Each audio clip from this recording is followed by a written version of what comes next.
The Canterville's ghost chapter 1 Hindi summary. Lord Canterville के पास एक बड़ा विला था जिसे मिस्टर हिराम बी ऑटिस ने खरीद लिया, जो एक अमेरिकन मिनिस्टर थे।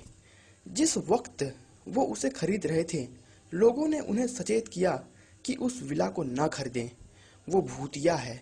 यहाँ तक कि लॉर्ड कैंटरविला ने भी यही कहा और बताया कि कैसे उनके परिवार के बहुत सारे लोगों को उस भूत ने भयानक रूप से डराया था, और यह भी बताया कि कई लोगों द्वारा वह देखा भी जा चुका है और उस विला से भयानक आवाजें भी आती हैं। लेकिन मिनिस्टर साहब ने उनका मजाक उड़ाते हुए कहा कि वे उस भूत को और वहां की फर्नीचर को खरीदना पसंद करेंगे, पर कैंटरविले उन्हें सचेत कर देते हैं, पर वो नहीं मानते और अंत में लॉर्ड कैंटरविले उन्हें घर बेच ही देते हैं और कहते हैं कि बाद में यह न कहिएगा कि मैंने बताया न था।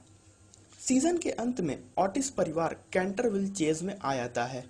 मिसेस ऑटिस, जिनका नाम लोकरेट आर तप्पन है, वो न्यूयॉर्क से आई हैं, जो आज भी एक खूबसूरत मध्य आयु वाली सुंदर चेहरे वाली महिला है, जिनकी आंखें बहुत खूबसूरत हैं। उनके सबसे बड़े बेटे का नाम वॉशिंगटन था, जो ठीक ठाक दिखने वाला एक पढ़ा लिखा सेंसिबल आदमी था। उनकी बेटी का नाम वर्जीनिया था, जो नीले आंखों वाली एक 15 वर्ष की लड़की थी। उसने लॉर्ड बिलिंगटन के साथ घोड़े पर रेस भी किया था। उनके 2 जुड़वा बच्चे भी थे, जिन्हें लोग द स्टार एंड स्ट्राइप्स कहते थे। कैंटरविल चेस पर मिसेस ओमने ने उनका स्वागत किया, जो वहां की हाउसकीपर थी।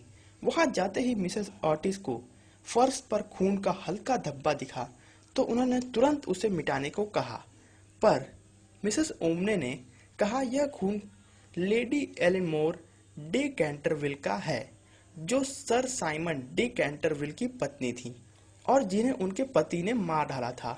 पर 9 साल बाद वो खुद भी गायब हो गए थे और शायद आज भी यहीं कहीं निवास करते हैं, और यह धब्बा कभी मिटेगा नहीं।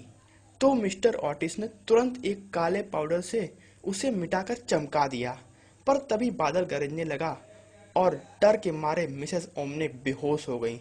पर मिस्टर ऑटिस और मिसेस ऑटिस उन्हें होश में लाते हैं, पर वह उन्हें चेतावनी देती हैं कि वहां न रहें, पर वे मानते ही नहीं।